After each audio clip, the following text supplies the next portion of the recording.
All right, let's continue.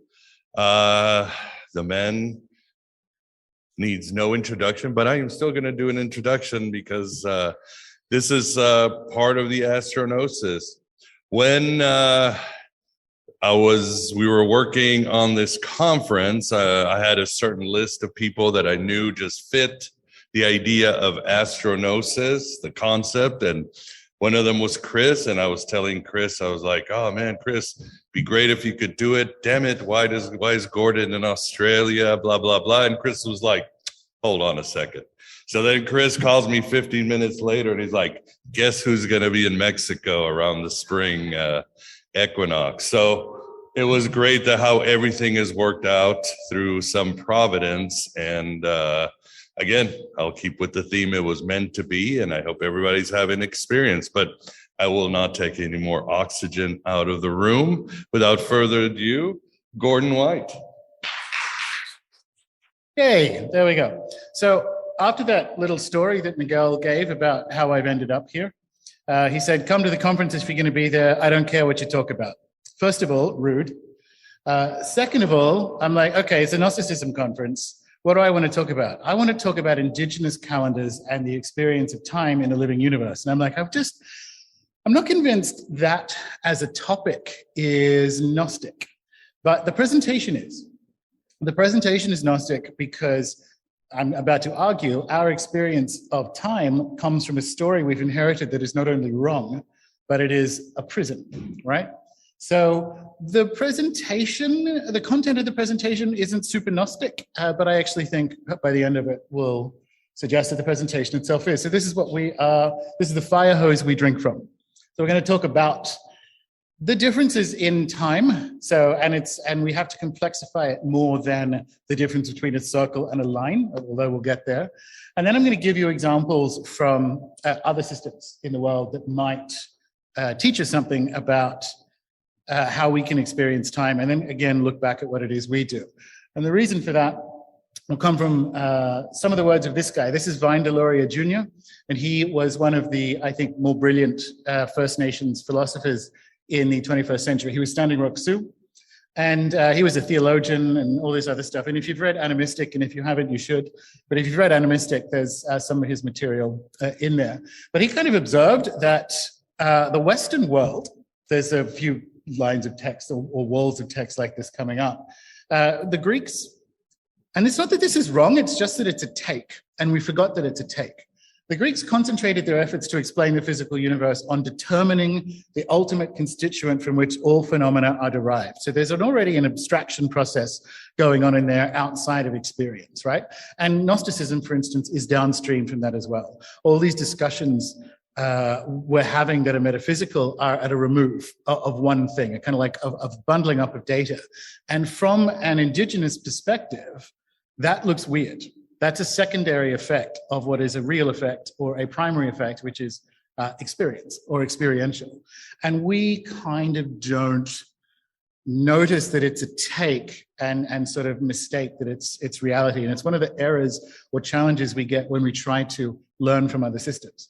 So it's kind of inspired by Vine Deloria's observation, and pretty much like all my presentations, this is what we're going to do. We're going to look at what went wrong, and then we're going to look around the world at other people who maybe didn't get it so wrong, and then we're going to return to us in a broadly Western context and look at how we might do things better. And on the plane over, which is when I put this together in case there are any typos, that's my excuse.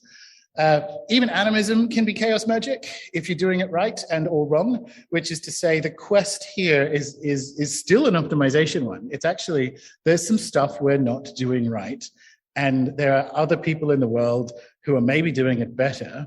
And what we did in the 20th century from a magical perspective is try and be like them, right? So it's like, the Navajo or the Hopi have a better system of understanding time, so I'm going to like join some kind of Hopi New Age thing, and that is still the wrong kind of thinking. It's more about learning how they do things and situating that kind of learning in a way that is more complete or more coherent for our own systems, right?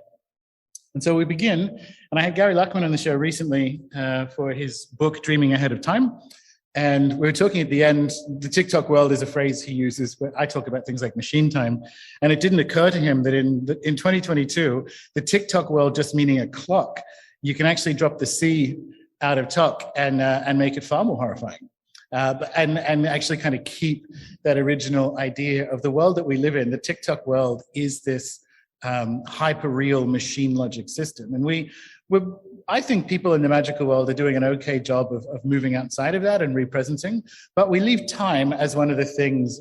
We still keep this one damn thing after another version of time, which comes from the tick-tock world, which comes from the machine world. And it's kind of like, the final frontier, if we're quoting Star Trek, to kind of look at it. So linear time, what we really call linear time, and this is how it does get back to being a bit Gnostic. Linear time is you-know-who, right? And Miguel and I have spoken about this a few times, but I'm really taken by the idea of train timetables and trains. Now, the precision use of time zones, so like Britain is in the one time zone. Well, England and Scotland are in the one time zone, and you can kind of, let's just say Britain is in the one time zone. But within that, in theory, under like the time zone model, Bristol is about like 3 minutes, bit more, 5 minutes difference from London. And they actually had to kind of get as precise as that in the Victorian era, so that the mail train that showed up at 1:17 p.m. showed up exactly on time. And this idea of sort of gridding the world with machine time happened with trains. And when you encounter lifeways that don't have that machine clock, and this is a genuine, like, tree falling in a woods question, a passenger train that doesn't have any passengers isn't a passenger train. So if you say the passenger train leaves at 1:15 and there's no one on it, how is it a passenger train? And that's the kind of logic that you get outside of the Western framework, in the same way that you only go, like, what time do we go fishing? When the fish are there, right? It's not actually, it is a relational determinant of time rather than a machine one. And so linear time is the demiurge, put it that way. And it's his, I think, most effective prison. I want to talk about cosmological estrangement, basically the effects of machine time and how we got to it. And this is in the book, this is in Ani.Mystic. It's also obviously in Richard Tarnas's book, where he kind of put this together and came up with this wonderful term, cosmological estrangement. And so what happened to kind of like Western thinking that got us into the situation we're in now was a number of kind of king hits on how we experience reality. And in Ani.Mystic and previous things, I've spoken at length about Descartes' ontological estrangement, right? So he expressed in philosophical terms the experiential consequence of the new cosmological context. I'll come back to that. Starting from a position of fundamental doubt vis-a-vis the world.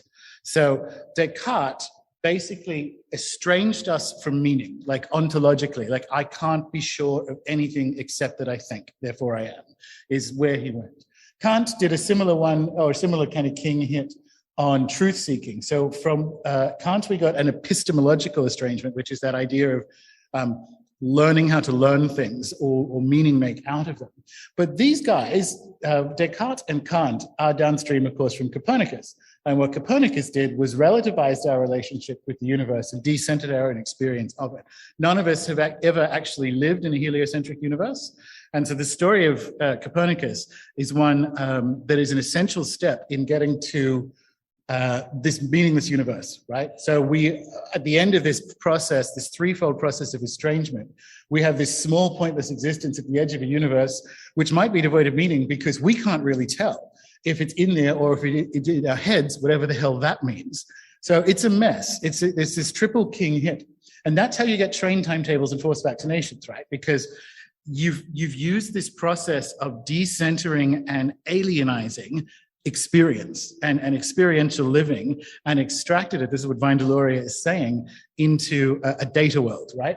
So you've mechanically extracted data, which is unattached from anything, out of human experiences, and you treat them as real, so that you look at body mass indexes, or indices rather than the specific human, because this is real and this isn't. That is profoundly Gnostic, that we actually extract out of lived organic human experience and think that the stuff that we extract that's just unattached data is reality that we are in error from. That's profoundly Gnostic. And when it comes to time, it's a bit of a mess, hence the presentation. And it's also how we get to, and this is one of my favorite mechanicisms, right? This meaningless universe is what he called the limit case for credulity. So quite literally, if you can believe scientific materialism, you can believe fucking anything, because it is the stupidest idea by definition we've ever come up with, that we are asked to believe that the entire universe sprang from nothing at a single point for no reason, right? And that's what we got from that threefold cosmological estrangement. He said, if you can believe that, you can believe literally anything, and that's the world we've ended up in, right? Clickety-click. Le monde primitif. So again, we go back to how did other people do it? And I use le monde primitif, so the word primitive in the way, when Reid Wildermuth was on the show recently, he spoke about primitive in its French context being original rather than, say, savage or backward. It just means first, right? So le monde primitif is that first world, that ever-present origin.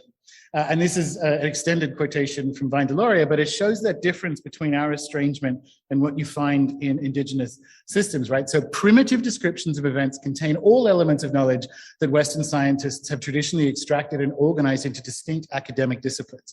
So the obvious example would be something like UFOs, which we have the psychologists looking at it and the nuclear physicists looking at it and all the rest of it. But another one would just be birth. Another one would be something more prosaic, more quotidian. But again, we have different medical disciplines and we have psychology and we have this stuff, and we smear out the experience into these categories and contextualize it in a linear fashion. Whereas in the primitive system, the immediacy of a situation without including prior causation and future projections is part of the original experience. So primitive people can actually, and again, I mean that in the original sense, can more effectively carry complete information through time. Primitive people preserve chunks of experience, not that interpretive pattern of activity. So what the fun thing, and this was written in the 80s sometime when people were still vibing on Marshall McLuhan, Marshall McLuhan observed that the so-called primitive method of moving information through time and realizing that when an event happens, your inner and outer experience are co-valued. Right? So what happens inside of you in a Western system, we ignore and then extract out data and get on the ground with the Geiger counters and whatever. And that's the story of UFOs. But in primitive ontologies, what happened to you, what you experienced when you saw that light or encountered that being, is all the one event moving through time. And it's a cleaner, more precise way of moving information through time, which is what he's saying. And even McLuhan figured out, it's like, well, hang on. This one damn thing after another sequence that we have mistaken for reality has lost its prime place in physics and biology. So even within the mainstream systems, that sequentiality that we got from the 18th century, that tick-tock world, doesn't even match biology and physics, but we still are caught in that sort of, time prison, if you will. Which brings me to parapsychology. And again, we look at like what we can do that is good and bad. And literally this looks like science to me. This clearly faked, like all the awesome 19th century psychic pictures. But this process of parapsychology is more scientific, I think, than pretty much anything you're going to get from string theory or wherever. When Dean Radin was on the show, he said psychology in general and parapsychology has physics envy. Right. But I think physics should have parapsychology envy, because parapsychologists do real experiments that end up with real results. Right.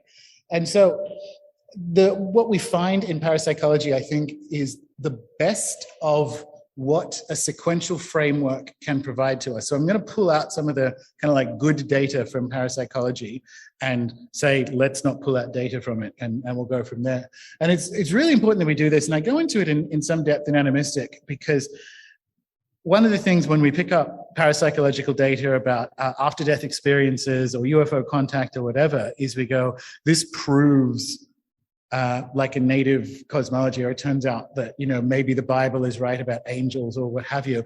And the trouble with that logic is that you still only let things be real if they conform to this like machine universe's framework of what is and isn't allowed to be real. So the example I used in Ani.Mystic is we might say the Kero believe mountains are apus, and an apu is like the Quechua word for great spirit, right? But that's wrong, like, because what you do when you say the Kero believe mountains are apus is centering the notion of mountains and basically having all non-Western systems be less accurate scientific descriptions of a mountain. So the challenge with English is that even if you don't mean it that way, that's where you'll get your mind to do that by saying the Kero believe mountains are apus. But if you shift it and go back to the experiential and say what we experience as mountains, the Kero experience as apus, you've put us back into that kind of relationality where we can learn from each other, right? And there are just tricks like that. And when we move through parapsychological data, that's one of them. You can look at the amazing data that you can kind of see in remote viewing and go, this proves clairvoyance. It kind of doesn't. And I'll get to why. It's because we have to learn how to learn because of that cosmological estrangement. Hang on, clickety click. Yoo-hoo.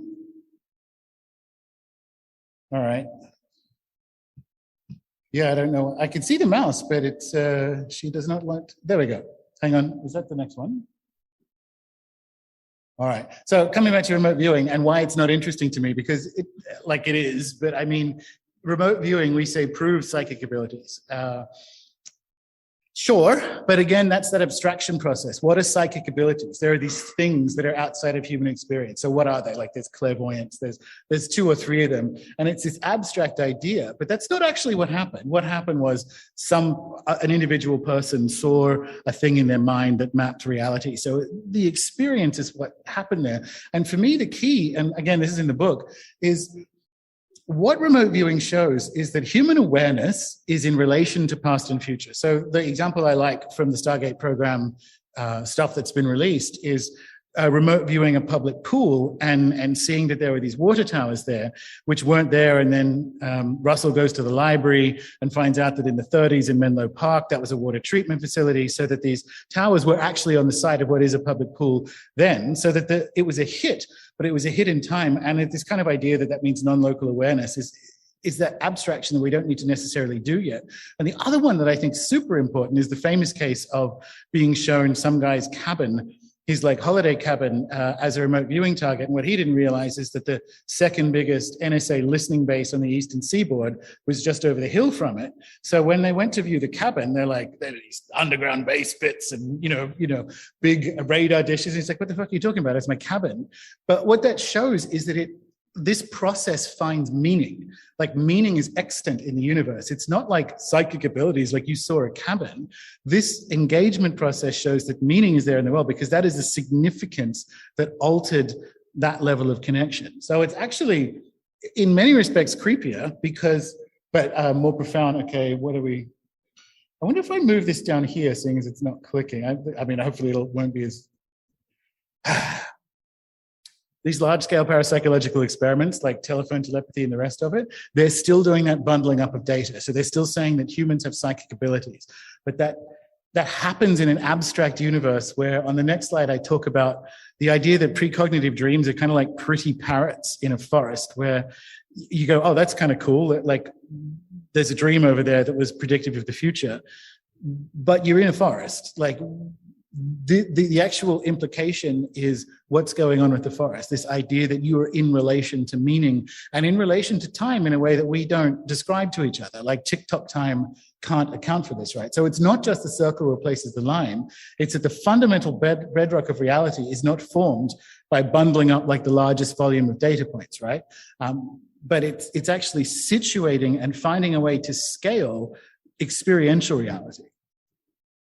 All right, so this is what I mean. They're not birds. Like when you have a precognitive dream, like what does that mean? You go, because yes, we can learn from the parapsychological data that people will dream the future, whatever that means. And if you just think it means that you go to sleep at night and something happens in your head that matches something that's going to happen in the future, you've just made it a pretty bird. But that says something about time that I don't think we have the right framework for encountering in the tick-tock world, right?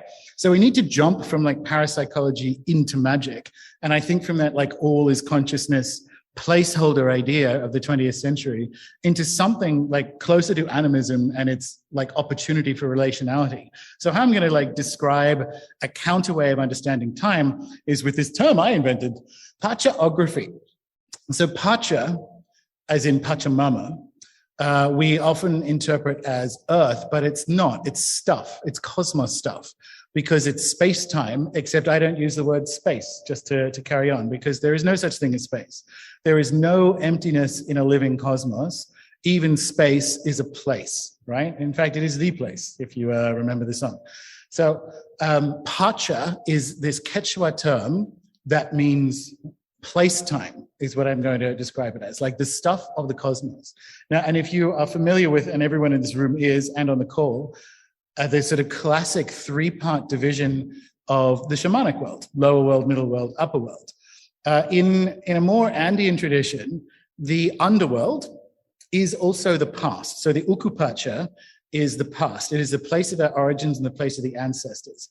And the Kaipacha, the middle world, the place of our being, is the present and presencing. And the Hanakpacha, which is the upper world, is the place of our becoming and the future. So there is a topology that is implied in place-time that I'm going to use as the kind of map as we move through this from here, so that we don't just talk about time as one damn thing after another in the past, to understand that it has a presence and the future has a presence, and there are ways in the present of being in relation to that. And so we begin in the Ukupacha, or the underworld. This is actually Xibalba, and you are standing on top of it. So this is the Maya underworld, and these are the lords of the dead in Xibalba. And the underworld is the place of the ancestors, and it's also the past, right? And it's populated. And the people, and this is why I mentioned Xibalba, that we should pay particular attention to, coming back to that idea that there are other people in the world who got this more correct than we did, are the Maya, right? Because the Maya, what they don't know about underworlds isn't worth knowing. If you consider the geology of this place, the cenotes and the idea of water as life, if you remember the episode with Vita Austin, like water is the actual ectoplasm from Ghostbusters 2. We don't know where it comes from. We're made of it, and it responds to like awareness. I'm not going to use psychic response or what have you. And here we are, basically on some sort of limestone cheese block filled with water that's the underworld.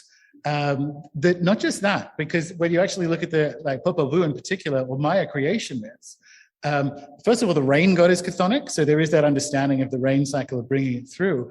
But the shape of the Yucatan is because of a monster-killing asteroid that hit this place. And when I was talking to Miguel about this on his show recently, he liked in Ani.Mystic where I said Gnosticism can only have come from the desert. Like it is a desert song. It's made of that aridity and that heat and that danger. Country does that, right? And so here we are on this underworld, this incredible wet, profound underworld filled with like deeply ancient monsters and this cyclical idea of creation and rebirth. And it's the place in the world that killed the dinosaurs and is filled with this idea of this living intelligence and water, right? So there's going to be a fair bit of Maya stuff in this for reasons that will make sense. So most of you know I did Four Winds shamanic training last year with Alberto Bioldo. And a shaman once asked him why Westerners don't bury their dead. And he said, well, we do. And the shaman's like, then why are all of you followed by these like zombie restless dead that are around every one of you? And well, that's not good, is it? Right? And he's like, oh, shit. So we are that bad at coming into relation with the dead, of caring for the dead, and an understanding of their felt and continued presence, that to Incan shamans, they didn't think we buried our dead. That's how shit we are at this, right?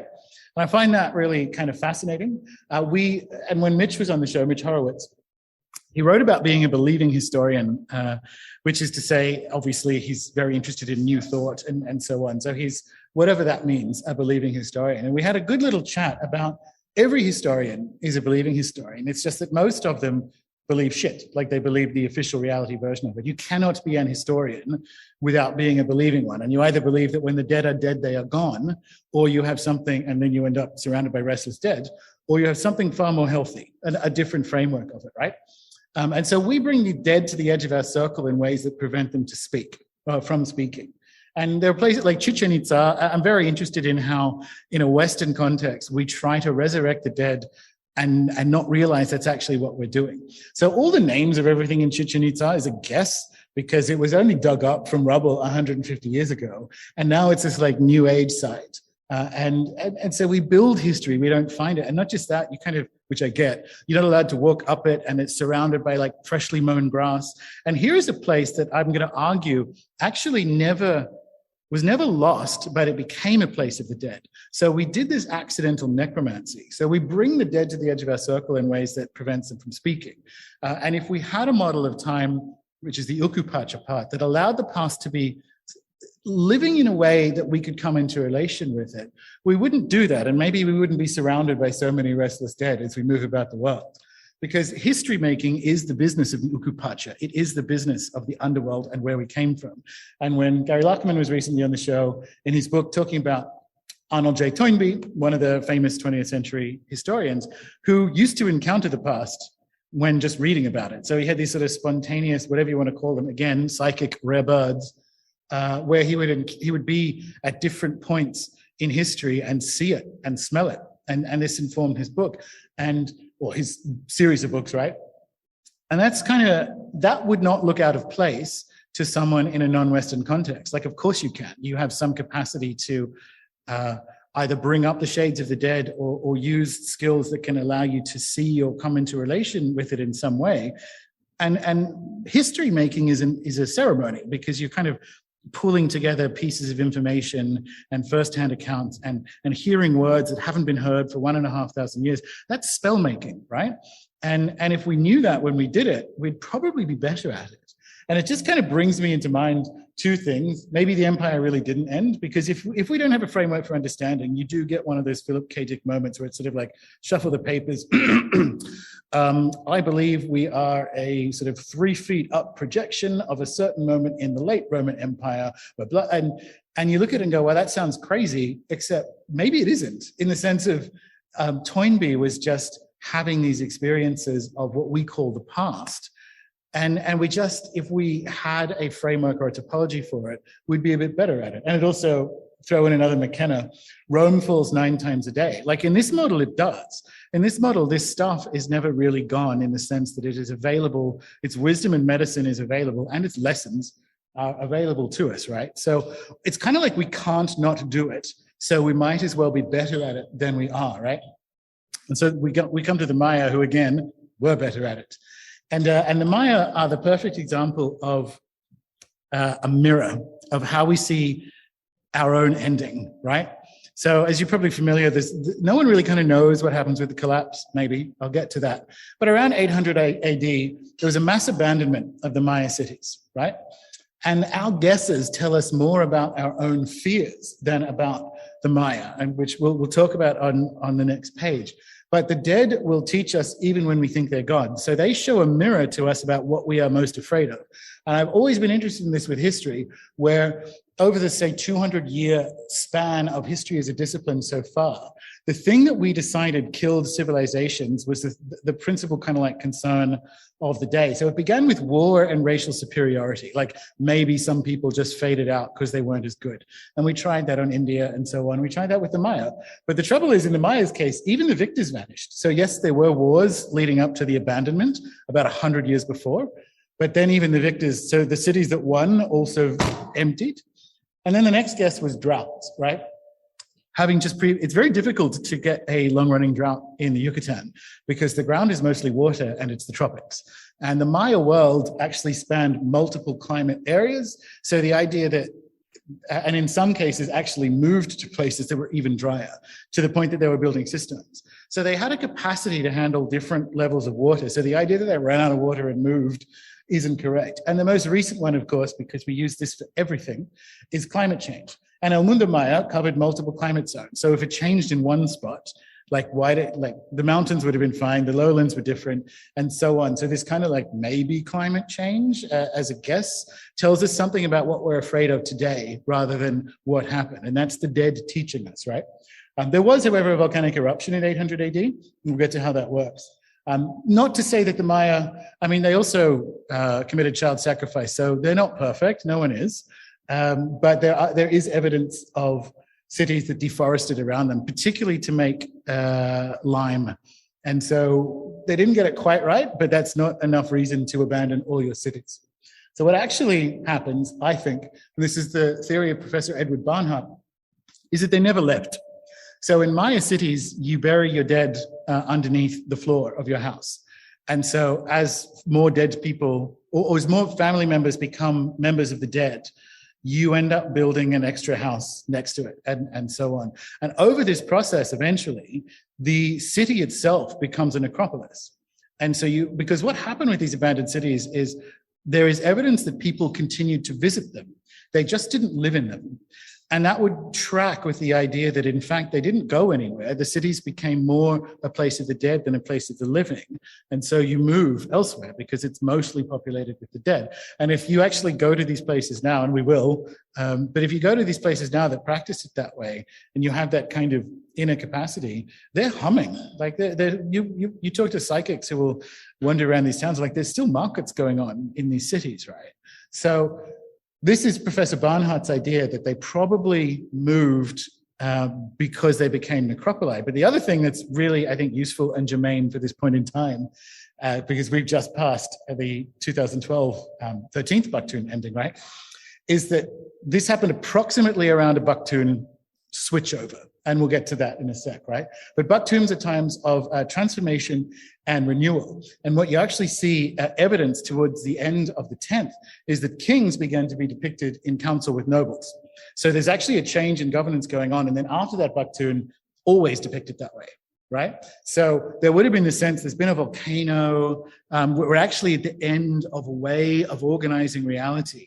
And we should flow with that rather than fight against it, right? Because you can kind of track back to the 9th Bakhtun when the kingly era actually arose. And I remember Paul Weston was on a podcast, like it would have been January 2013, so straight after December 21, 2012. And everyone's like, ha, ha, ha, it didn't happen.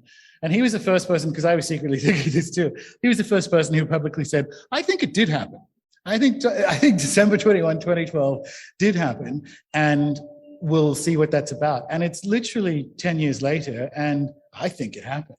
I think a fucking Bakhtun shift happened, right? Because we're in the same state of we have reached the end of absolutely every kind of governance system that works well, and we're looking at very real permanent changes to how it is we live.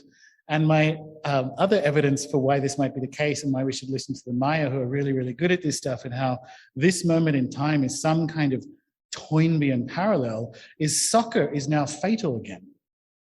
That's weird. That's fucking weird. The 2 times in history when soccer is fatal is here and now. Now that's something. I don't know what that's about, right? But this is what happens when you take the dead and you take time seriously. You have a map that is just a little bit better than one damn thing after another. And I do just want to drop in here Dr. Adi Six-Killer Clark's work, which is mentioned in Ani.Mystic, and she's been on the show ages ago, right?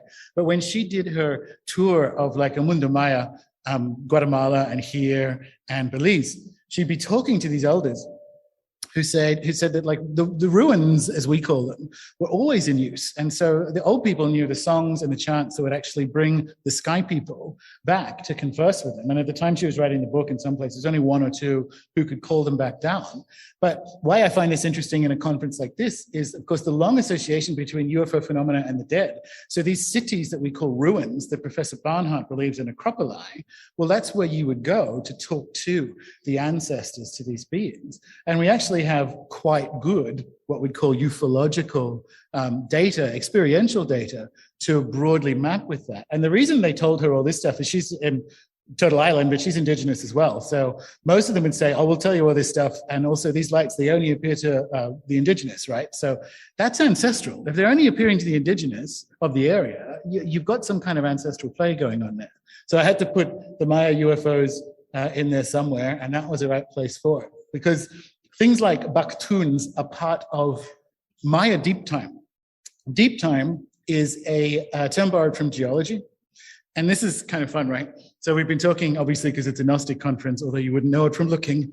The Bible has a creation event from just a few thousand years ago. And it mostly occupies itself by doing that with its own Near Eastern land claims. So the Bible is kind of what we force Indigenous people to do today, which is a kind of cultural justification of why a certain group of people should own a piece of land.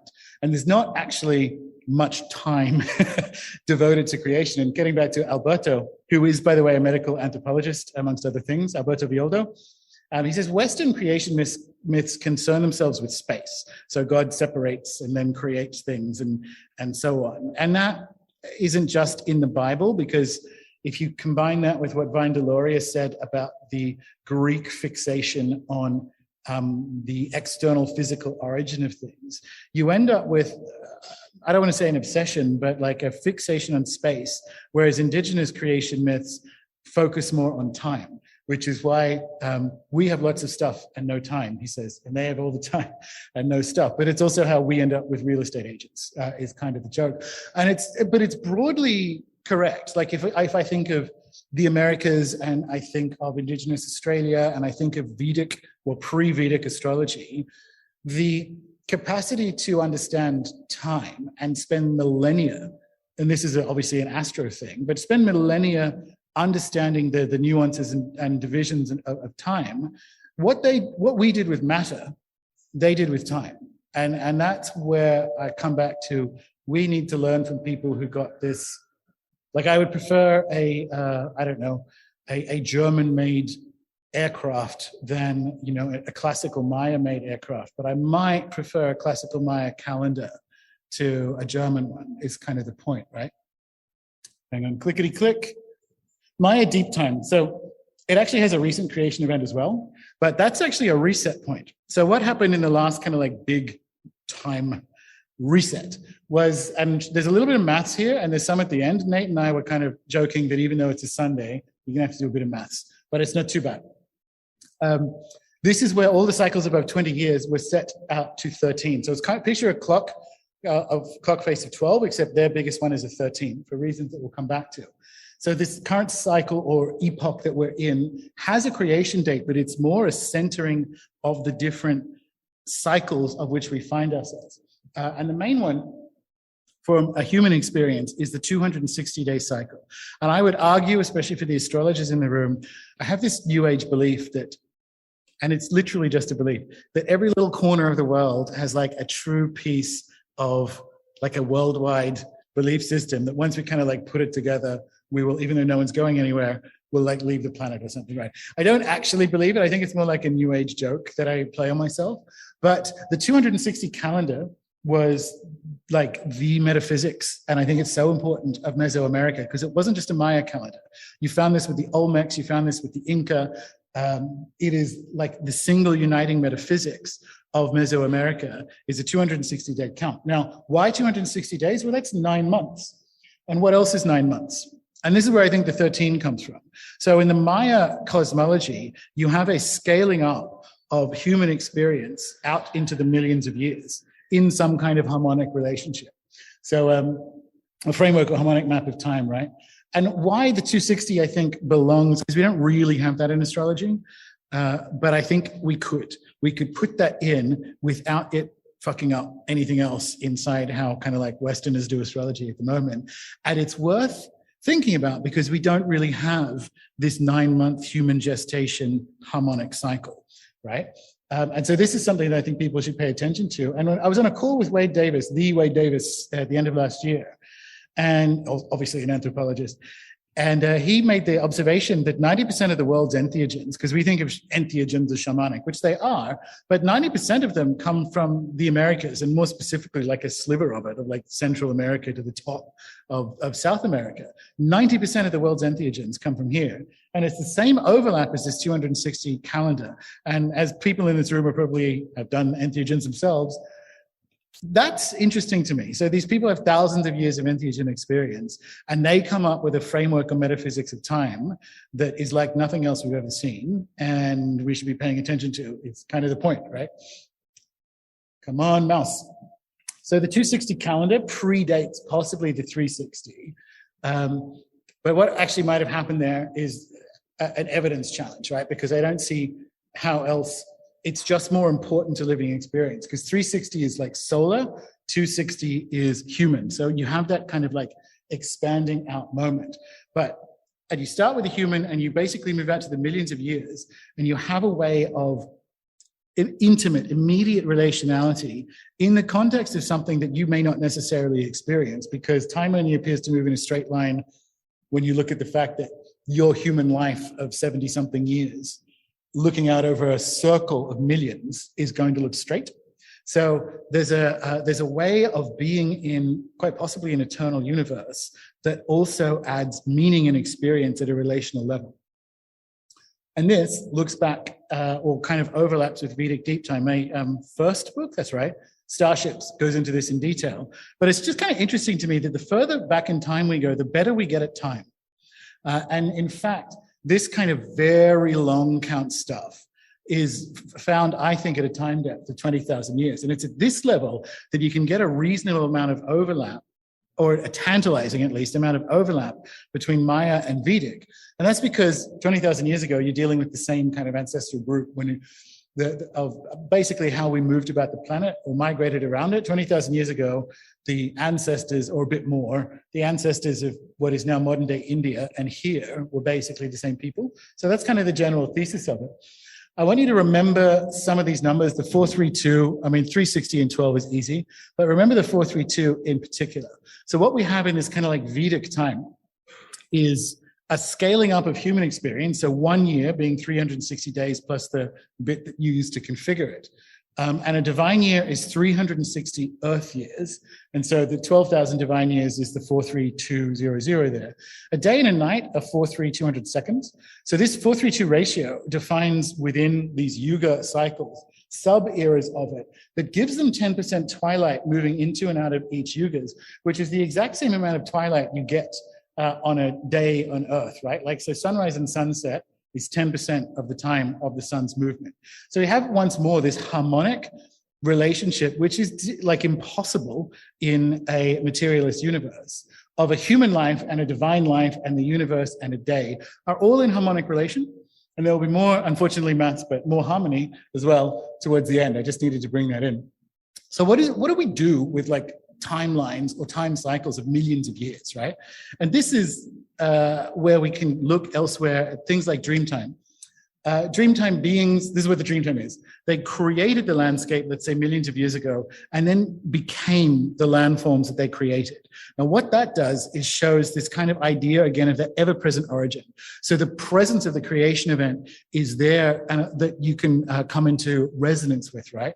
So the Jukapa word, which is, so let's just say Central Australia. Well, Jukapa is like the Central Australian word for Dreamtime, and it literally means to see and understand the law. How is that the same as Dreamtime as a creation event where these beings walk across the world and then become the world? Well, it's this idea that the Dreamtime should have been translated, because it was an English word that we kind of tacked onto what we saw in Aboriginal Australia. Would have been, a better word would have been originating from eternity, or an expression of eternity. So there's this idea that there is a perpetual creation event, which is this sort of Dreamtime moment that we, via ceremony and just living right, fall into alignment with. So here's this kind of lived idea of how you can have short time cycles like 260 days and the millions of years. So there's a metaphysical framework for kind of understanding this idea. So it's both an epoch and a process, and as well as the patterns and laws that arrange and cohere the cosmos. So if you compare that to what we have with a biblical or materialist natural framework, is that we have creation events happen back then and are done, and they're in a formed universe. So they're not in a universe that is in this kind of like constant evolving relationality. And this is, it's really fun that Ani.Mystic's out, because I can just like wall of text from my own book. But in a machine universe, so in the tick-tock world, the past implies something that is over and complete and fixed. And that's an idea that we don't, I think something like remote viewing disproves, but you also find that to be immensely alien to pretty much anyone other than us. Like, what do you mean it's over and done? Like my ancestors, the past is another country kind of thing. It's all like a mess. And it's really fun to kind of begin to try and learn how to learn how to change that, right? So Hannah Rachel Bell, who is sort of like the author, co-expressor of David Mowal-Jalai's really profound ideas. He's an Aboriginal philosopher. I mentioned him a lot in Ani.Mystic. But when she was amongst his people, like the Narinyan storytellers, she originally thought their English wasn't that good because they spoke in the present tense when they're talking about stories of the past and ancestors and dreamtime stories, until she realized that actually this is a deliberate spell. They're using English to actually convey their experience of time as these ever-present kind of events. And so when Mowal-Jalai would tell stories of the past, it wasn't because it was so experiential and place-bound. He'd kind of say, well, it happened before our time or sometimes in ancestral times. But when he would say ancestral times, it would also be conveying that like the ancestors are still here. So this, again, you have the oldest living cultures on earth have this understanding of time as this ever-present thing that we can be in relation to. And we've smeared it out into this one damn thing after another to make the trains work, right? And you get basically the same thing among the Yarlin. So a person in this kind of living universe flips from being an actor in time to being a heartbeat of time. And just stay with that idea of heartbeat of time for when we get to the end. Again, clickety-click. Again, moving back to the Hopi. So here is where we can sort of spy down to some sort of worldwide, healthier, probably much older, even in a normal historical sense, framework of time in a living universe. Because there is something, the Hopi language do not have an awareness of time that could be separated out from its awareness of spatiality. People say that the Hopi didn't have a word from time. It's not quite right. It's that it is relational to the moment and where you are. So much like the dream time, there are two basic modes of existence. There's the manifested, which is all of this stuff around us, and the manifesting, right? So the manifesting is, which are all of those things not yet explicit or present to the senses. And again, just to make the point, I have never been able to discover any Aboriginal word for time as an abstract concept. We abstracted time into the tick-tock world rather than having it as that kind of living Proust and the Madeleine moment. So that's the past. So all of that showing that the past is in fact a living place. It is the ukupacha, it is the underworld. This is the kaipacha, this is the middle world, this is the present, the place of our being. And I'm going to use another term, sort of my next $5 word in this presentation, survivance. And it kind of means ongoing presence. So part of the job of the middle world is to bring into ceremony the past for the purposes of basically building the right kind of future for our descendants. So there's this idea of survivance and native survivance, which is more than survival or endurance. It's a balance in a relationship to the past, present, and future. And survivance is this word where you go, there's something about that. It's a lived carrying on and ongoingness of ancestral, of recipes and the right word for grandmother and all this kind of stuff. And that's the work of like decoloniality, right? And part of this idea of survivance is that the essential underlying premise of the cosmos is unity. The star constellations in heavens, earth, the flora and fauna, air, fire, and water, and words that express the cosmology are one cloth. Images that dance in human consciousness also fall within this definition of reality. So reality is the totality, and especially this present moment, this kaipacha, is the totality of all the stuff going on, including what's going on within you during that moment, during that ceremony, during that meal, during whatever it is that you happen to be. This is the notion of it being this one cloth or fabric, which is the pacha, which is the whole stuff. Back to the Maya, of course. Now, there's this amazing book from the early 90s, 1992, called Maya Cosmos. And maybe people don't realize just kind of how recent Mayanists decoded Maya language, right? And it's sort of in our lifetimes, very much so. And Maya Cosmos was this book that came out, and we think this is kind of normal now, but it's quite impressive for its day, right? It's 30 years old now, so am I, no further questions. Basically, these Mayanists, whilst doing their work, would obviously be living with local Maya here in the Yucatan and what have you. And David Friedel in particular noticed that the ceremonies that the Maya would do for the laying out of fields to plant the corn and so on, centering the universe and making sure the four corners were right. It's like, this is the same ritual structure that we see in the cities. And at the time, we had this belief that the Maya civilization ended. Like it ended with the abandonment of the cities. And so we know that's not the case for indigenous peoples anywhere now, that there is a continuity, even in places that are even worse hit, like Tasmania. But these authors came out and said, they actually didn't go anywhere. What we find in contemporary Maya culture is a continuity and obviously update, but like a continuity of what happened during the classic Maya period. And that's a big deal. That's like a big statement to make from which we now consider to be normal. And not just that, but he managed to learn and kind of, again, decode is the only word I've got for it, a whole bunch of star law, which we're going to get to, that was in these various cities, right? So it was this process of going, they actually didn't go anywhere. And this information and this logic and this metaphysics of time and place, of pacha, is what was expressed in the cities, right? So unfortunately, the shaman in question called the ceremony a glory hole that he created. That's didn't translate. I've never seen a glory hole look quite like that. But what essentially happens here is a regeneration of the order of the cosmos and a rejoining of the two separate worlds, right? And you do this, there's an old word for the dream time, which means the turnaround. And it's this idea of moving energy into the other world and back. And it's, again, that relationality. And hence, you kind of get that centripetal feeling of a word like the turnaround. And that's what these guys are doing, right? Like you're actually sending energy into the other worlds and receiving energy back. It's more of the portal stuff that we were talking about this morning. And so you have this kind of reciprocity, which is the work of the Kaipacha, because you are dealing with your ancestors and bringing them into contemporary life. It's that survivance idea. And this is what the Maya was so good at this, right? So the Quiche hearth, so the Quiche speakers are in like Guatemala highlands for the most part. The three hearthstones, there's a sort of triangle of stones on a traditional Quiche hearth. And these are 3 stars in Orion. They're not the belt. When I first thought that, I'm like, how do you do that for a hearth? It's sort of like 1 bit of the belt and 2 of the legs. I'll show you on the next couple of slides.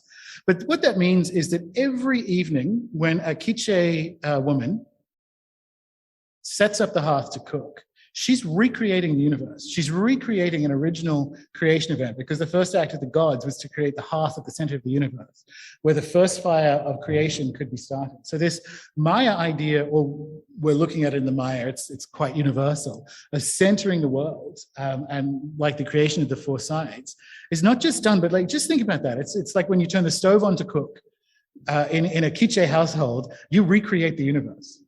And you intentionally bring yourself every evening into alignment with that creation event, right? That's the work of the Kaipacha. That's this idea of bringing the past into that lived presence, right? So humans are resonant.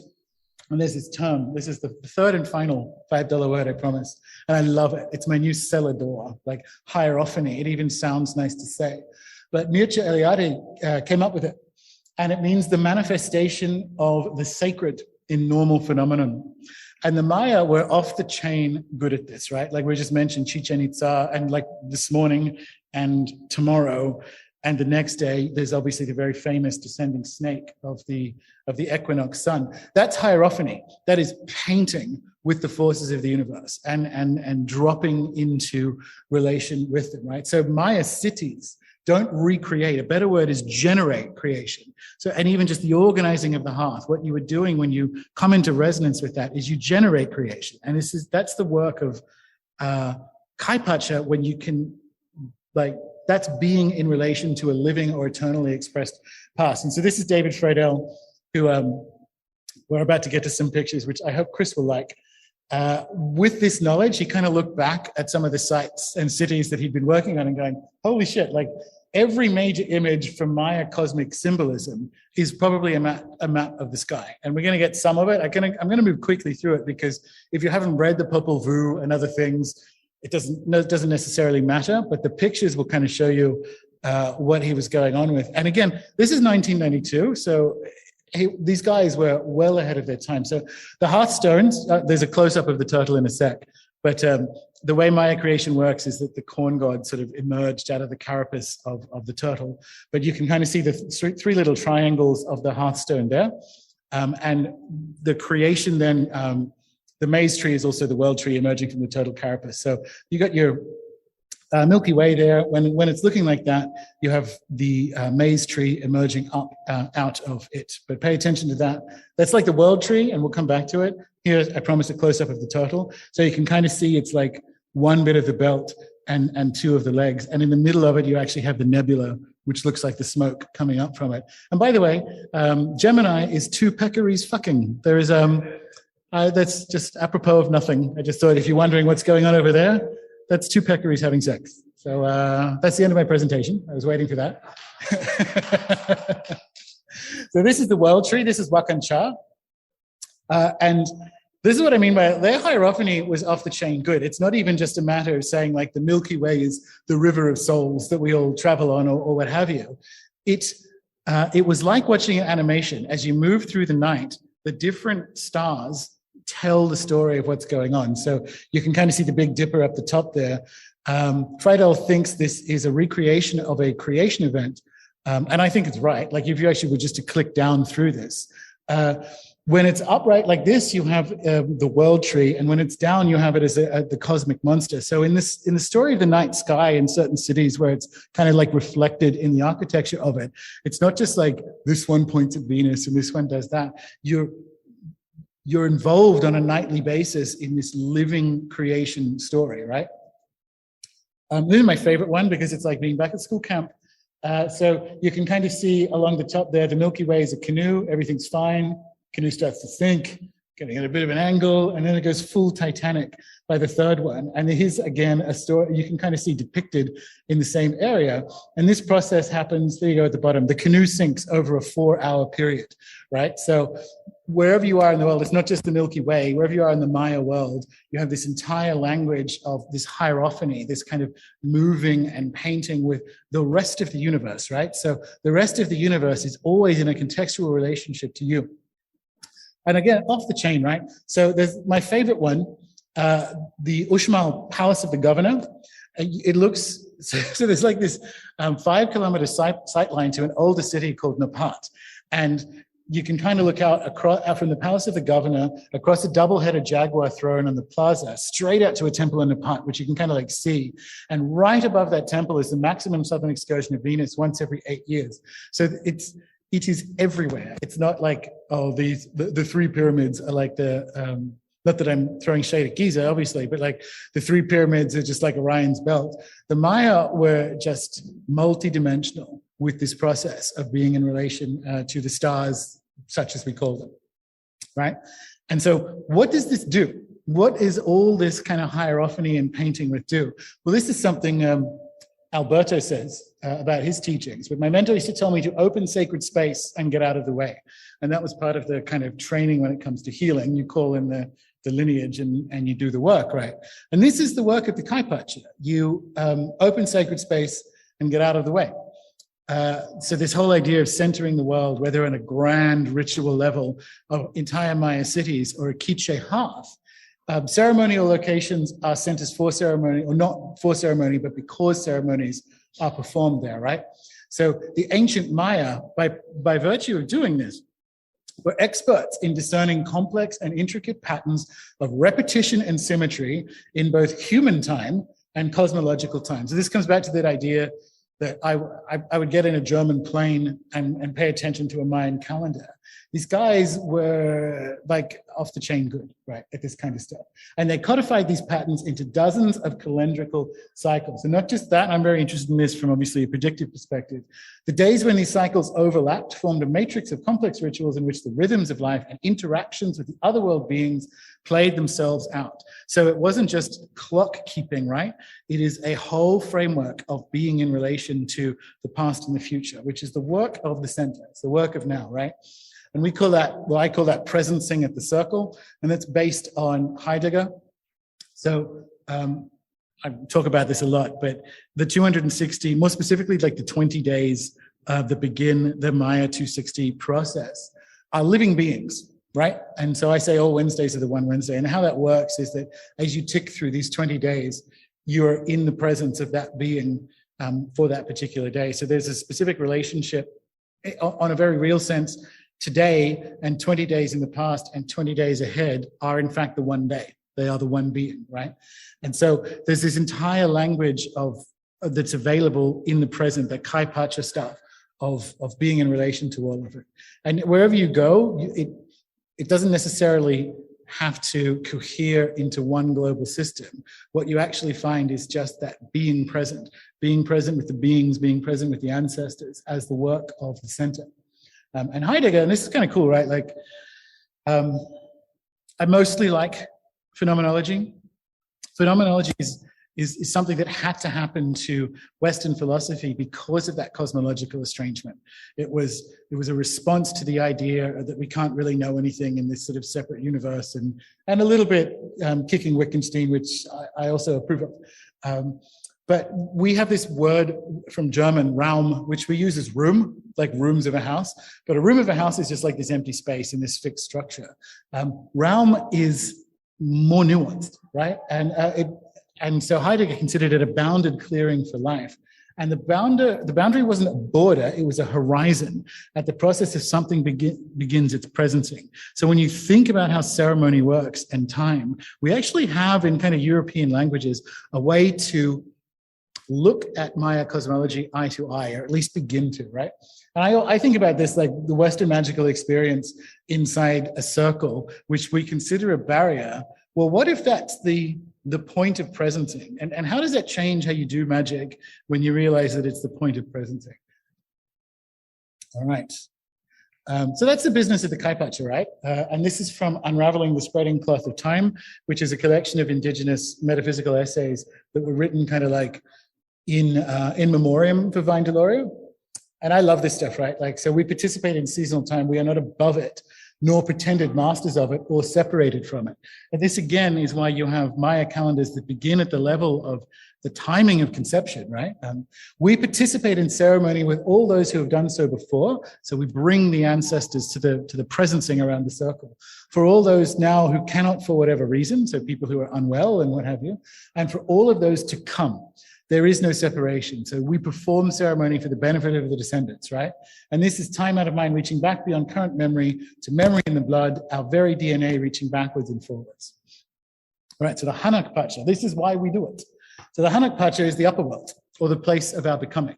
So we had the past, and then we had the presencing of the past as the work of the present, of the middle world. And the Hanak Pacha is future as strategic topology. And there's a story, and story's not quite the right word, but it's how curanderos in a contemporary, like Cusco context, think of this stuff. But so the Laika are kind of the ascended masters of this curandero cosmology, right? So they're the wise shaman types from Inca days. And after the Spanish conquest or during it, they decided, well, we're going to lose this, at least for the next 500 years. So they concealed their treasures in the future. And Huasca Inca, which is like the lord of the underworld in some of these like curanderismos, he deliberately entered the underworld. So you have this idea of, and I heard the same thing about from a contemporary like Maya practitioner, that there's in some parts of El Mundo Mayo, there's the belief that the Maya actually, because the Spanish showed up, went into the other world for 500 years, or in fact in the process of coming back now. So it's this idea of moving the future being a strategic topology that you can actually use, right? And this is the place of our becoming. And it's, if we can come into relation with our past, which we can, this same logic allows us to come into relation with what we call the future. And again, if you think, well, that doesn't sound right, just drop back into what we can learn, quote or unquote, from remote viewing, and you'll kind of like find your way there, right? So the Laika have this idea of dreaming the world into being, and it's not quite the dream time, right? But it's not, because the dream time isn't really the word. It was put on it by the English, but yeah, you want it to work, and it's something like this. But and this is from Alberto Violdo's Heart of the Shaman. But the Laika understood, this is very Gnostic, that waking dreams, such as the recollections we hold about our childhood, are real, but they are not true. They are a bad dream. And the Laika know that the daydream seems real, but it is not true, and that only the sacred dream is true, even when it seems utterly unreal. So this I love, and it was kind of, Miguel almost said this earlier today, but the void left by the Laika when they're like, okay, I'm noping out for the next 500 years, and then we're coming back, was taken over by the caster of spells, who convinced people that the daydream they were living in was not only real, but was actually true. So this is, you can call it Wetiko or what have you. But in the absence of the Laika doing the sacred dream work, there was this entity, the caster of spells, that made us kind of think capitalism was real, I guess. The work of the Hanak Pacha is the work and the concern over the descendants, right? So we are in relation to the descendants when we're in relation to the upper world. And this is what I mean, I want Dreamtime to work with this, but it kind of doesn't. There's this idea, again, in certain parts of like curanderistic traditions in the Andes, of these elders who do nothing but dream a better world into being for their descendants in 10,000 years' time. So they're the ancestors of 10,000 years. And it's this process of bringing your awareness gently and lovingly to what that might look like, right? And this, again, we kind of know this stuff from parapsychology, that on short time scales, that has an impact. Now, what happens if you do that and you're really good at it, like you have centuries of experience? And this is the kind of stuff that it invites us, and I think is happening. This future can reach back to us like a giant hand. I think this is happening. Whatever's going on in the world right now with the murderous soccer and so on, is somehow part of this. There is a future way of being here that's way better than what's currently happening, and it's just going to probably suck quite a bit to get to it. I have some experience with what Pete Carroll, co-originator of chaos magic, called retroactive enchantment. And one of them, he said this idea like 30 years ago, which is if a tarot reading turns out to be correct, what you should do at the time is like the Wonder Woman dance. And that was because it's so unusual that it's almost like you can, in the past, you doing the cards will like feel that in the future. So it was a sort of this way of teaching yourself how to get better at divination by doing something that would be presumably easier to kind of see up the timeline. And I kind of liked that idea. I thought that was sort of fun. Didn't really do it. Did it a few times and it does kind of work. Wonder Woman dancing isn't ideal when you're like 16 and already struggling with certain things. In Ani.Mystic, I tell the story of visiting myself from the future. And this happened as people typically do with entheogenic experiences. I was dealing with a lot of stuff like usual things you go through with entheogens, like sex and body and acceptance and all that kind of thing, right? And it was with mushrooms. And it brought me back to a moment when I was in my early 20s in New Zealand. I just met my partner, James. We're in the disgusting throes of love that happens in those first 6 months of a relationship. And we were in his house, and we were poor in 22, so it was like the classic mattress on the floor kind of situation. And the rental house had like a half-built or maybe broken little balcony area. So there were these double doors, and it was just a platform, but you couldn't go out there because there was no boundary. And I was joking, lying in the mattress, that this is where the UFOs land to come to visit him. And then I'm in the peak of this very high dose, I think it was 18 dried grams psilocybin experience, going through this work. And I'm like, well, where did the work I was doing at the time, like, where did this come from? And all of a sudden I'm spiraling down into this memory, like I'm above James's rental house from those 2 decades, less than 2 decades, thank God. But I'm spiraling down and I land on that platform looking in at myself and James. And I'm like, I am the fucking alien that I was talking about 20 fucking years ago. And I'm like, holy shit. And it was one of those like, end of movie, this kind of stuff, like, wow, what the hell was going on there? Moment that made me realize that I literally I had this sensation of something just like gently landing in the past when I'm on this mattress. And then in the peak of mushrooms, I'm like, oh my God, it's me. I mean, you could make the case that it would be more fun if it was an actual alien rather than me, because we're nevertheless stuck with like, well, it wasn't an alien though, was it? But it was the most amazing thing that made me realize, hang on a minute, there's something going on with time that doesn't fit in the tick-tock world. So Pachaography Revisited, we just kind of did a framework of how to be with time in a way that I think is topological. And this is what I've come up with. This might literally be time travel. So it might, Chris has got no one's going anywhere. I've got either no one's going any when, or anyone can go any when, whenever they want. It's not as catchy, but you understand what I mean, right? So the past is a living geography, underworld, and it is an essential function of a human being to come into relation and resonance with it in the present, middle world, so that this ongoingness, this survivance, co-creates and co-dreams our collective becoming, upper world. So here's a topology of time that actually gives us a telos to go with it. And again, so we've come to the point where it's like we worked out what we got wrong, we looked at who got it right, and so we finally circle back in the last section to what might we do with this information? How might this inform what it is we do? And I would like to make the bold case, if you will, for a return to geocentrism. Let me explain why. The solve for Tarnas's cosmological estrangement, as far as I can tell, is to return to relation, right? So, and this works. This is why I kind of want to replace everything with this animist framework on a temporary basis until we no longer need it. In anarchist frameworks, which I'm very positive towards, we talk about, say, centralization versus decentralization. But if you actually look at that from an animist perspective, the polarity is between relation and estrangement. So if we look at like politics, that is a polarity of relation and estrangement in interhuman relations, body, intra-human relations. So that's like, microbiome, blah, blah, blah. And then in time, we have like more than human relations. Are you estranged or are you in relation, right? So embodiment, which has sort of been key praxis for anything in sort of like left political world, and even for better and for worse in magic for maybe the last 20 years. But embodiment is incomplete until, well, it's never complete, but the process requires intemporalization, right? So this is kind of why the presentation's Gnostic. If you're not doing that decolonizing of tick-tock time, then the embodiment process is going to halt at a certain point, right? And so this is what I mean by, I'm going to make a case for geocentrism. So some people have flat Earth. We've got no one's going anywhere. My version of that is double down and say, let's return to geocentrism. The geocentric cosmovision is quite literally what you see and experience in the universe with you at its center, which I genuinely believe you are, right?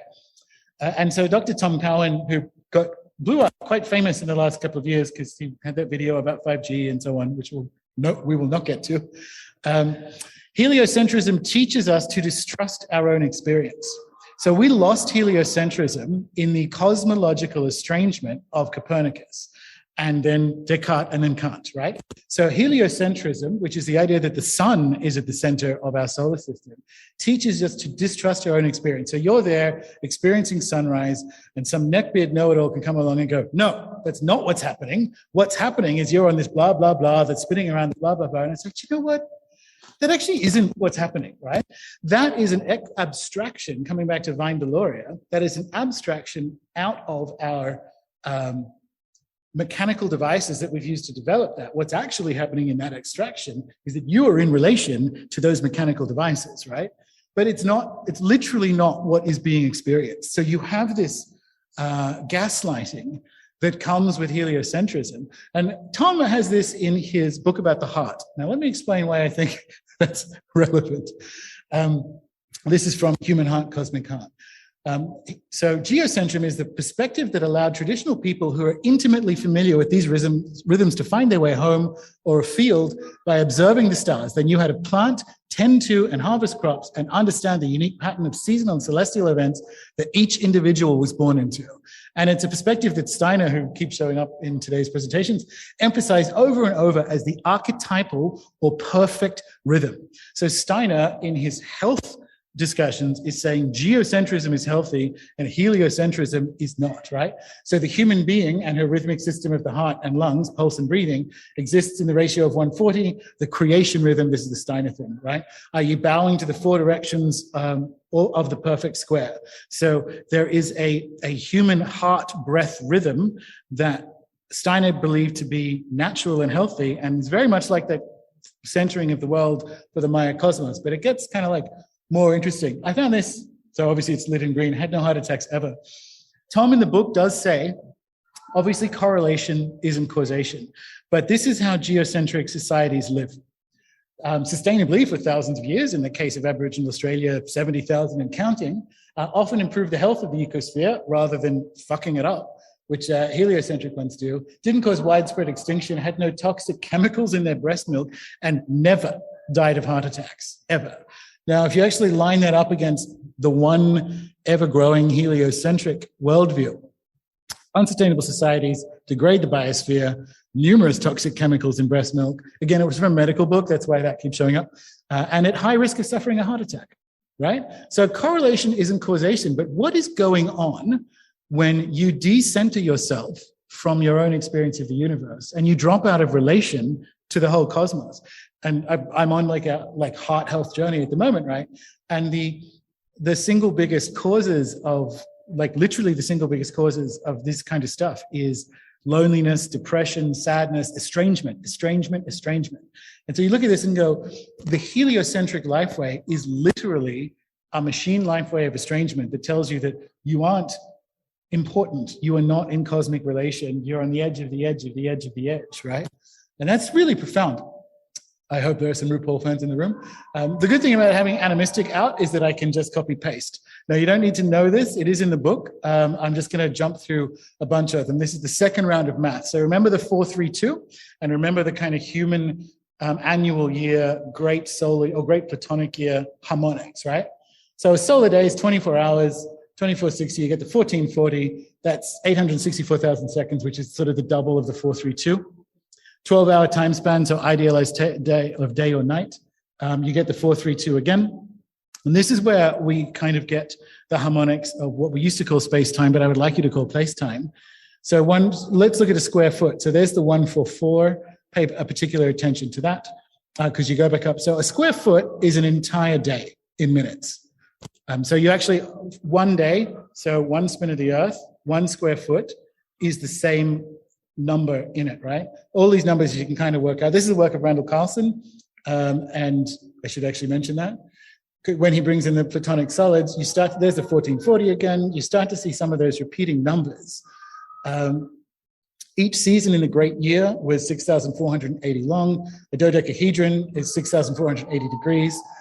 So you have all of these numbers between the platonic solids lining up with how we measure at a Neolithic level, so-called space, lining up with an individual year and the great year. So taking the great year and embedding it in the human experience, Carlson finds, so the great year is 26,000 years long. There's the 432 minutes. That's 7.2 hours, 720. So we have nice one. We're going to do a duet? Duet? All right, doesn't matter. I don't know what the Spanish for duet is. Basically, the great year, so the giant platonic year of 26,000 embeds into the human experience of time down there at 432 minutes, 26,000. Let's do one more. So there's a harmonic relationship between the human life and place-time. Well, what about breath? There are 26,000 breaths per day. So 26,000 years is the full processional year through the zodiac. So we breathe the amount of times in one great platonic year in one day, which is in harmonic relationship to it. We heard about the sanctity of breath earlier. It takes 72 years, which is the average human lifespan, to move 1 degree. There are 26,000 days, which is the approximate number of breaths in a day in 72 years. So your average lifespan is the same amount of breaths you do in a day, which is the same amount of years in a platonic year. Where do we get the word spirit from? It's Latin. Right? So this cannot be. This cannot be in a heliocentric universe of no meaning where you are a little meat monkey on like a ball of dirt at the edge of a kind of boring corner of the cosmos, because a single day of breaths is the great year, is your lifespan, is everything else, right? And this credit to Randall Carlson, because obviously he's math king. We all kind of know the Great Pyramid is a scale model of the Earth, right? And if I was to add more to starships, and that chapter is already long enough, it would be this bit. So we know it's a ratio of, or it's a scale model of the Earth, but it's specifically a scale model of the Earth in relation to the radius of the sun. So there's the 432, which we found all through time, and then bringing it down to the human scale. 432,000 miles is the radius of the sun, right? So this is geocentrism, and this is an argument for a step back into it, because this is a step back into harmonics and relation. And I had nowhere else to put this, but I think it's important, and actually some Martin Armstrong friends in the room will recognize this. But the most important events in history occur at 80% sunspot activity or up. It's called like the human excitement model, which is big changes in civilizations happen when the sun is elevated in activity. And again, that there should not be a correlation there unless we are in deep and profound harmonic meaning with the stars, right? With the actual night sky and day sky, because it is the sun. All right. So geocentrism gives people a sense of place and meaning. It's a worldview that centers your own meaning and worth, right? So when you operate in a geocentric world, you feel like you can trust what you see and experience. Because again, we're gaslit into loneliness and estrangement by people saying, no, that's not what you experience. But what they mean is, I have abstracted from human experience using mechanical devices and built a model of reality that doesn't match how humans experience it. And that experiential part is the bedrock of what we might call Indigenous frameworks. And so it's not that this is wrong, it's that it comes from the experience of using mechanical devices to learn something about the world, right? So it's like a song of mechanical devices, but that's still an experience. And rather than using that to immediately invalidate or ruin it, do you want to do a duet? Cool. Oh yeah, that's better. This is a Zach Bush quote, which I absolutely love as we bring it home. Metabolism is the conversion of sunlight into movement, right? So at the bottom of, you can be vegan, you can be carnivore, sun hits the earth, grows green things, which you then either eat or gets upcycled through protein, which you then eat, right? And then you convert that into movement, because that's what metabolism is, right? So let's look at, I'm very interested in vagal nerve theory and processes. So one of the things you can do to improve your vagal tone, and the vagus nerve is obviously one of the longest, if not the longest in the body, connecting the brain to all the major organs. And this one regulates whether you're in a parasympathetic or sympathetic state, right? So the more you're in a parasympathetic state, the more you're healing and so on. So to sort of work on your vagal tone, one of the best things you can do is barefoot walk in quote unquote nature. And what that does is forces you to slow down and be aware of the present, right? Now, if you can do that in a beach context with someone you love, then that parasympathetic nervous stuff promotes complete healing. And I need to work out how, but when you are, this is something Zach Bush said, but there's like a thing where if you're barefoot on the ground, you're basically Faraday caging yourself. And something he said, I don't know, I'm still working on that one. But what happens if you do this process? Think about what this is. This is representing. So you are barefoot on country, underneath the sun, slowly being aware of your surroundings rather than in shoes and rushing. So what's actually happening with this kind of vagal tone exercise is that coming back into relation. It's that represencing in and around the circle, right? And you do it with a loved one, and it's heart healing because you're releasing nitrous oxide and so on. So it's represencing or temporalizing, because you have to slow down. You have to experience the universe in the things around you, just so you don't get stuff on, like jamming you in the foot, right? And local girl, as we come to the end. Well, local enough, Maria Sabina was Zapotec rather than Maya, but she's closer than I am, right? Cure yourself with the light of the sun and the rays of the moon.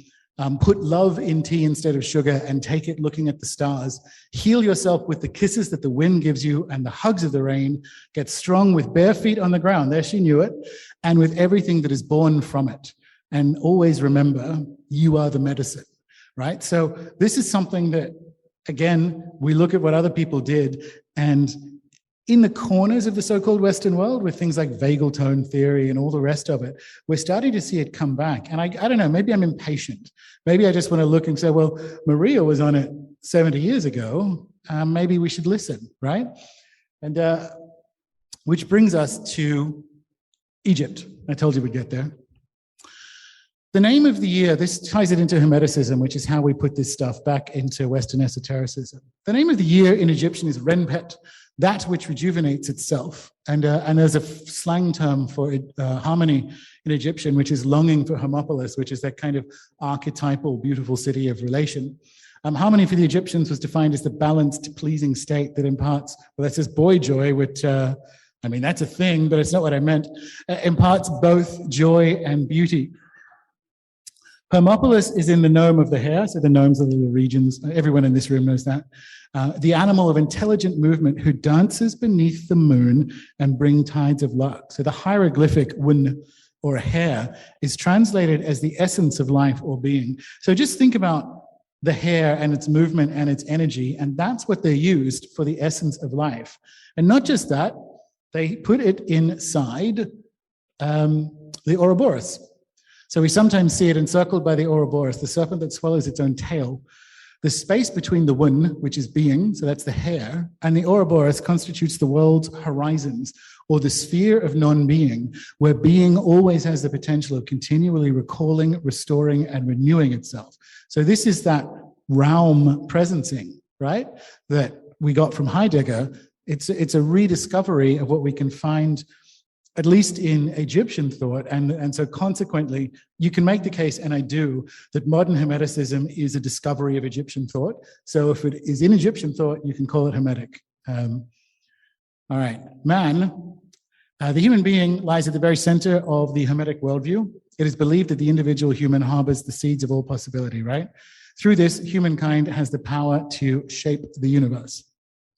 So how do we square this with a relational cosmos made up of persons, only some of whom are human, right? So there's a thing that some animists, I guess, don't like about Hermeticism, which is the centrality of man, but that's kind of missing the point. What's actually happening is if you are in a human form,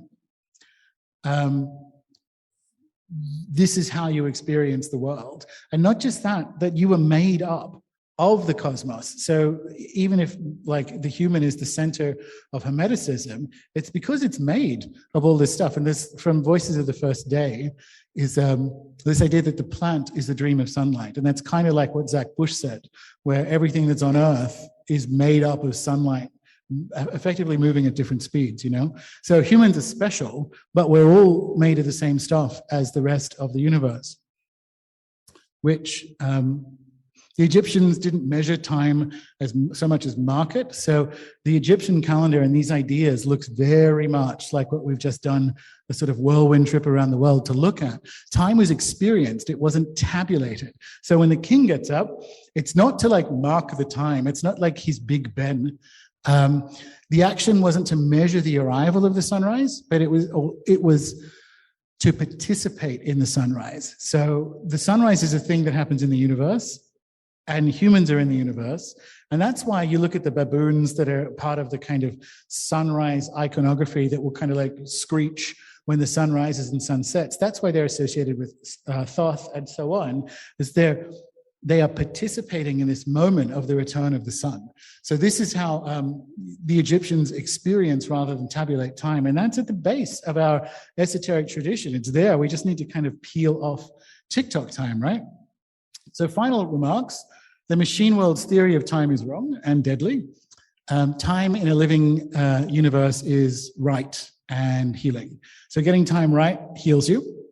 The threefold framework that I mentioned before kind of highlights the shortcomings. I'm not suggesting everyone adopt it, but you can kind of see where the shortcomings are, right? And this is a big deal. If we just adopt non-Western temporal frameworks, we're replicating the same error that got us into this mess in the first place, like ever improving implementation of technical systems. And the other thing is human resonance is both passive and active. It's something we're made of, and it's something we must lean into, right? So we are made of and participating in the sunlight, but we lean into it. We do that presencing, we do that ceremony. And this is key. There is a harmonic relationship between the human heart and the sun, the human breath, the human day, the solar year, the human lifetime, and the platonic year are all in harmonic relation. So if we come back to the message if we want to boil down of the Maya calendar, that's saying the same thing. Like the 260 is a harmonic framework of arriving on Earth in a human body in the first place. And that's embedded in this grand cosmic relational order of living beings. Well, we have that in the way we measure stuff as well, which means they don't need to be put together because they're saying a true thing. That's what it tells us about time.